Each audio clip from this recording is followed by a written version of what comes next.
Shalom semuanya, selamat bertemu kembali di pelajaran agama Kristen kelas 11. Kita bersyukur karena Tuhan telah memelihara dan menjaga kita, bahkan memberikan kesehatan dan kekuatan kepada kita hingga saat ini.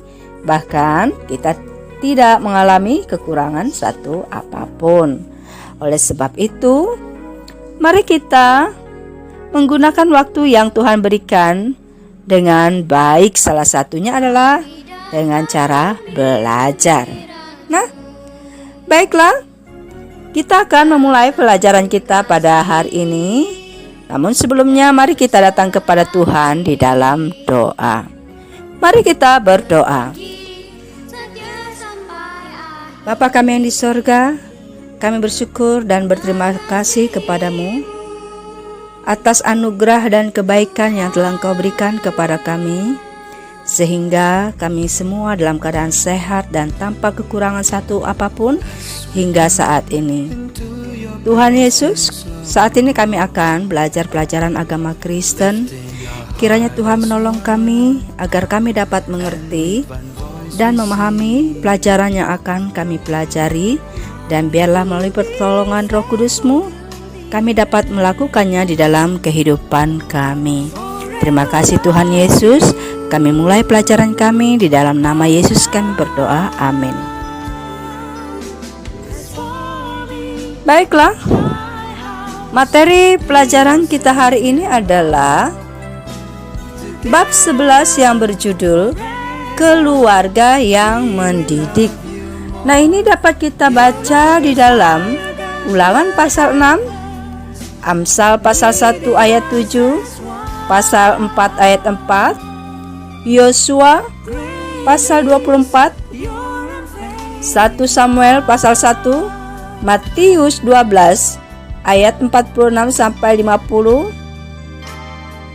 pasal 1 dan 2 Timotius. Nah anak-anak, uraian materi dari bagian ini ada 3. Yang pertama, lingkungan pendidikan yang pertama dan utama. Yang kedua, pola pendidikan dalam keluarga. Dan yang ketiga, keteladanan orang tua. Baiklah, mari kita menyimak materi yang pertama, yaitu lingkungan pendidikan yang pertama dan utama. Nah anak-anak, keluarga sebagai lingkungan pendidikan utama meletakkan dasar bagi proses pendidikan selanjutnya. Keluarga adalah wadah di mana anak dapat mengenal, mengembangkan, dan membentuk diri sebagai pribadi maupun dalam fungsi sosial. Mengapa? Sebab di dalam keluarga, anak mendapatkan pengalaman pertama dalam perkembangan pribadinya, kehidupan emosinya, dan pendidikan sosialnya. Keluarga juga bertanggung jawab menanamkan dasar-dasar moral.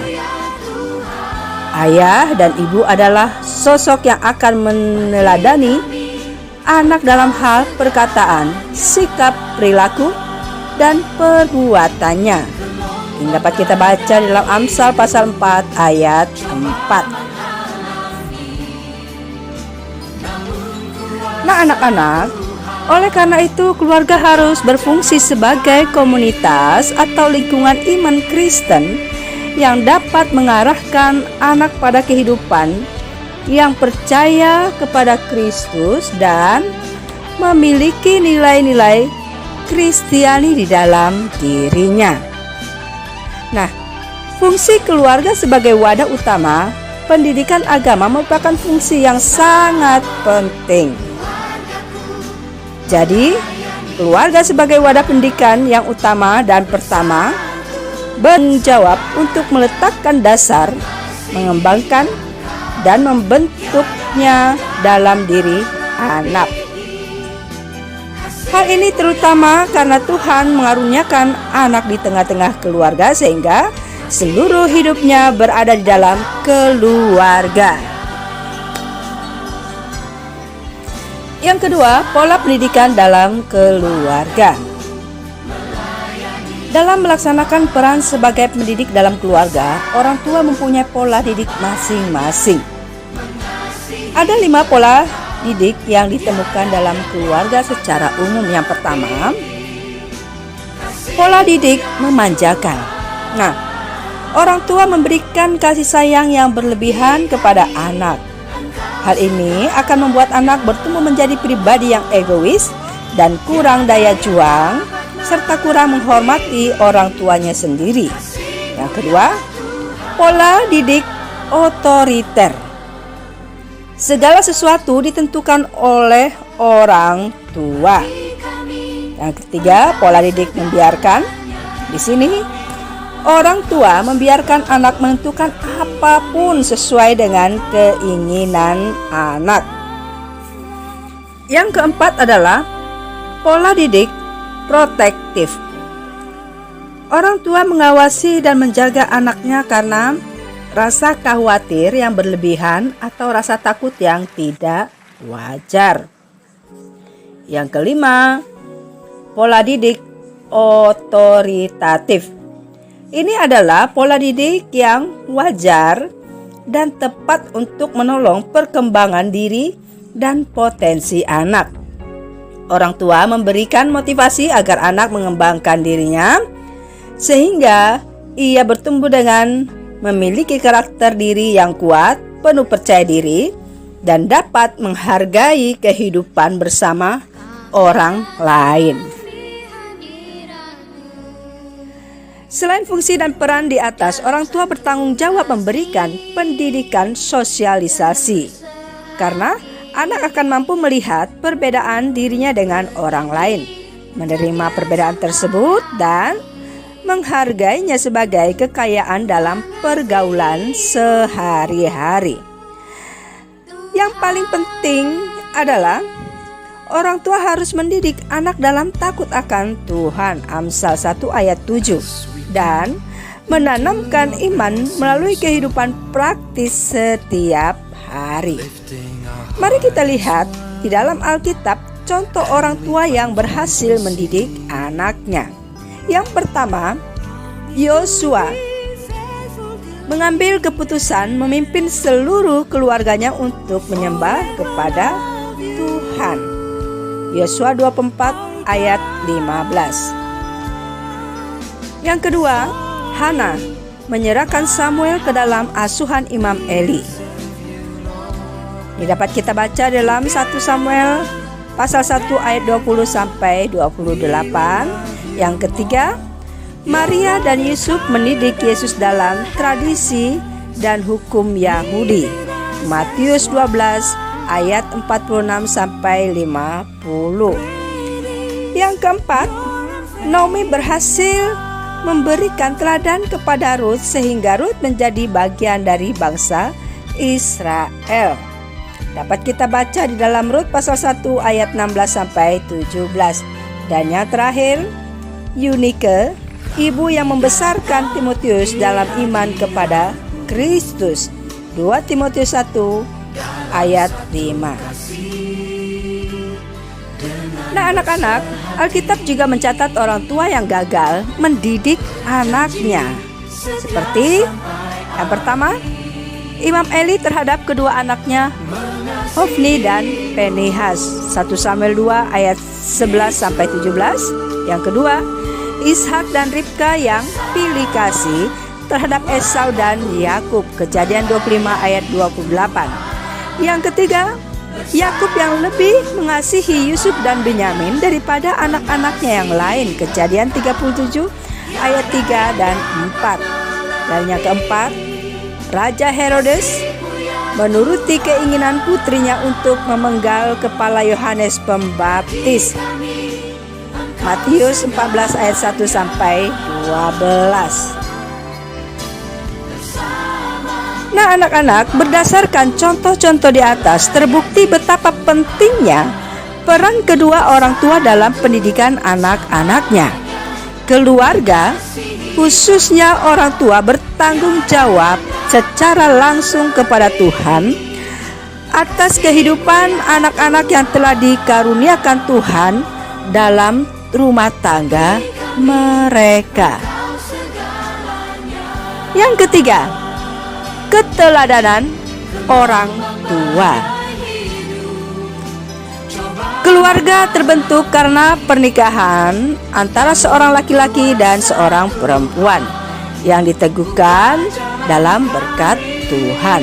Nah, pasangan ini kemudian menjadi orang tua yang bertanggung jawab terhadap pendidikan setiap anak yang lahir dalam rumah tangganya. Interaksi antara ayah, ibu, dan anak bukan hanya interaksi atau hubungan biasa dalam keluarga.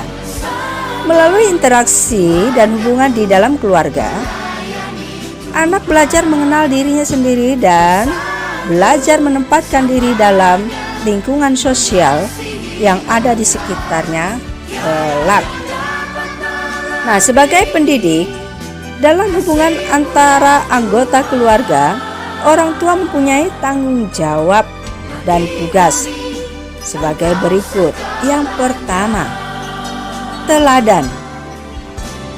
Menjadi figur yang dicontoh oleh anak. Yang kedua, motivator. Menjadi pemberi semangat bagi anak. Nah, orang tua memberi dukungan, dorongan bagi kemajuan dan perkembangan anak. Yang ketiga, teman atau sahabat. Menjadi teman untuk berbagi dan sahabat untuk mendengarkan semua cerita, merasakan sukacita anak, bahkan menerima keluh kesah anak. Yang keempat, inspirator. Menjadi figur yang membangun kesadaran anak untuk menjadi pribadi yang lebih baik. Yang kelima, konselor. Menjadi pendengar dan pembimbing bagi anak. Idealnya, orang tua berfungsi sebagai penasehat dan pengarah. Dan yang terakhir, yang keenam, pengawas. Mengingatkan apabila kamu mengarah kepada hal-hal yang merugikan atau membahayakan dirimu. Menegur jika kamu melakukan kesalahan, memberikan sanksi yang telah ditetapkan bersama, dan memberikan reward atau pujian atas semua kemajuan, teladan, atau prestasi yang kamu tunjukkan. Nah, anak-anak, hari ini kita sudah belajar tentang keluarga yang mendidik. Nah, anak-anak, melalui materi ini kita menyadari betapa pentingnya sebuah keluarga. Karena keluarga sebagai wadah utama dalam pengembangan kepribadian anak, bertanggung jawab memperhatikan dan memenuhi segala kebutuhannya. Nah, jadikanlah keluargamu sebagai keluarga yang takut akan Tuhan, keluarga yang mengutamakan Tuhan di dalam kehidupannya. Maka, yakinlah seluruh anggota keluarga akan menjadi keluarga yang memuliakan Tuhan. Amin. Baiklah anak-anak, pembelajaran kita sudah selesai. Namun sebelum kita mengakhiri pembelajaran kita hari ini, mari kita datang kepada Tuhan. Kita mengucap syukur karena Tuhan telah menyertai kita dalam pembelajaran hari ini. Mari kita berdoa. Bapa kami yang di surga, kami bersyukur kepadamu atas hikmat dan pengetahuan yang kau berikan kepada kami pada saat ini. Melalui materi pembelajaran hari ini, kami mengerti dan mengetahui betapa pentingnya keluarga. Oleh sebab itu, sebagai anak-anak di dalam keluarga, tolonglah orang-orang muda ini ya Tuhan, agar mereka menjadi anak-anak yang dapat mematuhi kedua orang tuanya, karena orang tua adalah wakil Allah yang Tuhan berikan bagi kehidupan mereka untuk mendidik, mengarahkan hidup mereka lebih baik. Tolonglah orang-orang muda ini ya Tuhan, agar mereka dapat hidup sesuai kehendak Tuhan. Terima kasih Yesus, kami akhiri pembelajaran hari ini. Di dalam nama Yesus kami berdoa, amin. Baiklah anak-anak semuanya, pelajaran kita sudah selesai. Ibu ucapkan terima kasih dan Ibu tetap mengingatkan protokoler kesehatan, memakai masker, mencuci tangan dan menjaga jarak. Tetap semangat dan sampai bertemu minggu yang akan datang. Tuhan Yesus memberkati. Shalom.